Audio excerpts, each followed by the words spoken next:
was launched in November last year, so it's still early days, yes. The idea... Did you want to know? No, I'm more than happy to... It would be fantastic if you would do it. Okay, no problem. Yeah. So my name's Siobhan Curran, I'm the Operations Manager here at 376 Hub. So as Sarah was just saying, we opened in November last year, and right now we are just working with UON graduates, researchers and academic staff to think about how they might commercialise their business ideas.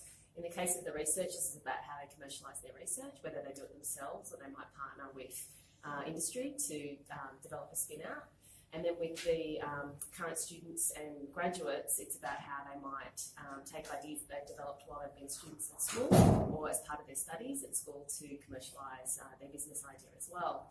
So we don't have a fixed cohort program yet, but we do have one starting in October, where we'll be running a 10-week accelerator program in partnership with Slingshot, which is run by a graduate of the University of Newcastle. And Slingshot partners with a lot of corporates to develop themed accelerator programs. And so we have partnered with them to develop an accelerator program for 10 weeks. And however, it's not aligned to any specific industry. So we'll be accepting up to between 8 to 10 teams to come and work from 376 Hub upstairs.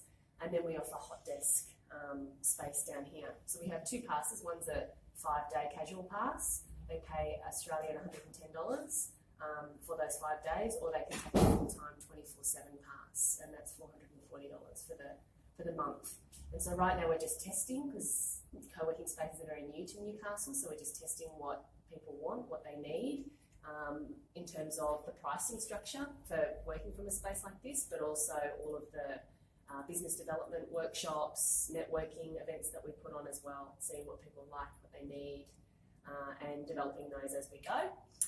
And all of the activity that takes place here, as well as some other hubs that we also have. So we have one that's opening at Williamtown at the airport next month, September, end of this week, at Williamtown, which will be based around defence, aerospace and cybersecurity.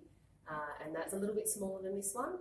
And then we also partner with 2 councils in the Hunter region. So the Hunter area is very vast, so to drive from Newcastle to the top of the Hunter Valley would take you about 2.5 hours.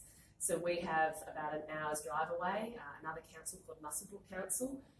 They've had a lot of their economy has been based around energy and resources, so coal specifically, but also agriculture as well.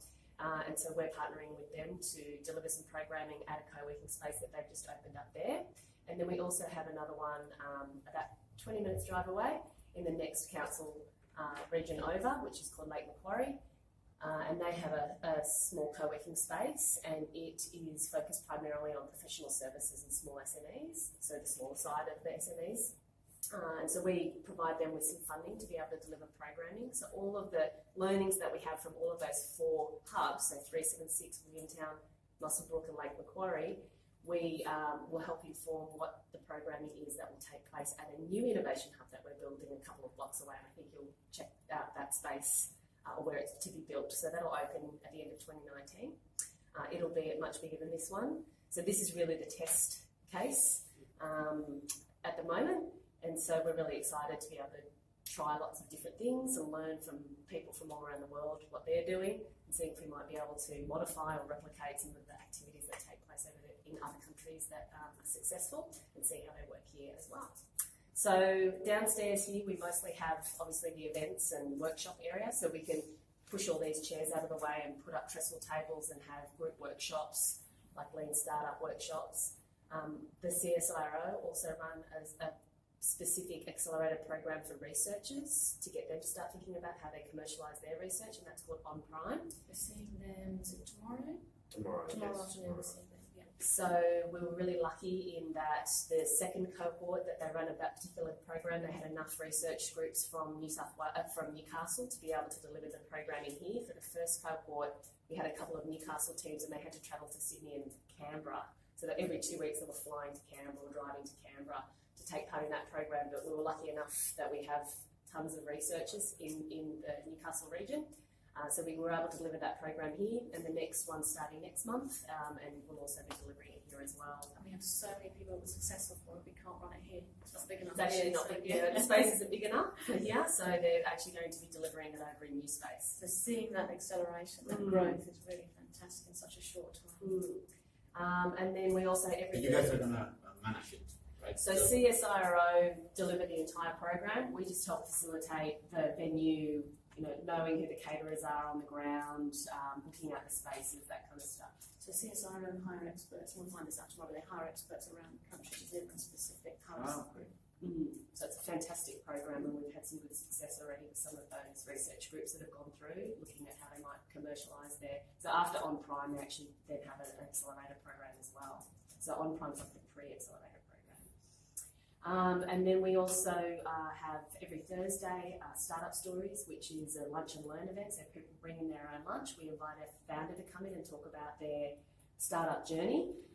And we've been running those since May every week, and every one of those founders have been founders that have lived and worked on their startup in the Newcastle region, and that's to demonstrate to other people that they can stay here and work on a startup. They don't have to travel to Sydney or overseas to make that happen, and we're recording all of those talks, and they're on our YouTube channel as well, so we've got a good library of really great examples from diverse industries showing people that.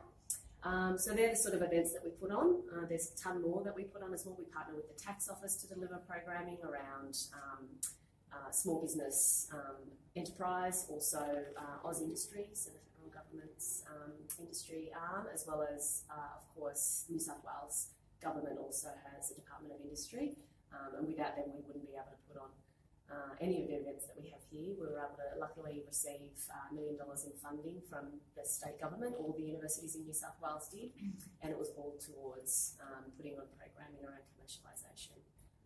So that's what we're doing here within 376 Hub, but also those other hubs that I mentioned as well earlier on.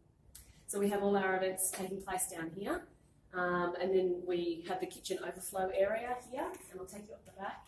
Two questions. Yes. Only for native students or open to all of the global students? It's open to not only domestic and international students, but anyone within the community. So anyone who wants to come and take part in any of our programming can. Anyone who wants to work from the co-working spaces can. So they don't have to be affiliated with the University of Newcastle to do that. Predominantly the budget for delivering the program and staffing me is through the government money that we receive from New South Wales State Government from the Boosting Business Innovation Program. In terms of the fit out of this particular space, that was paid for by the University of Newcastle. And then the new innovation hub that's being built, we received the $10 million funding from the state government in partnership with Newcastle City Council. So you'll meet Nathaniel later on. He'll be able to talk a little bit more about that. And a couple of other industry partners as well to deliver not just the innovation hub that's to be built, but also some smart cities infrastructure as well. Any difficulties to get the budget from government to universities? In the last 2 years, it's been a lot easier. So I remember I was saying last night that Malcolm Turnbull 2 years ago made this big announcement about innovation. So there were a lot of programs that came into play, and then the states have started to follow suit as well. So we're in a good position in that regard. It's the right time. Yes, it is. It really is. And it's interesting actually because there is money, but there's not a lot. But those of us on the ground are thinking that actually that's a good move because innovators and entrepreneurs, you need to do things on the smell of an oily rag. Not. And then we've also developed some breakout spaces which are bookable by members to have their meetings, brainstorming sessions and whatnot. So we have the television screens up here which they can do video conferencing through, but they're also electronic whiteboards as well.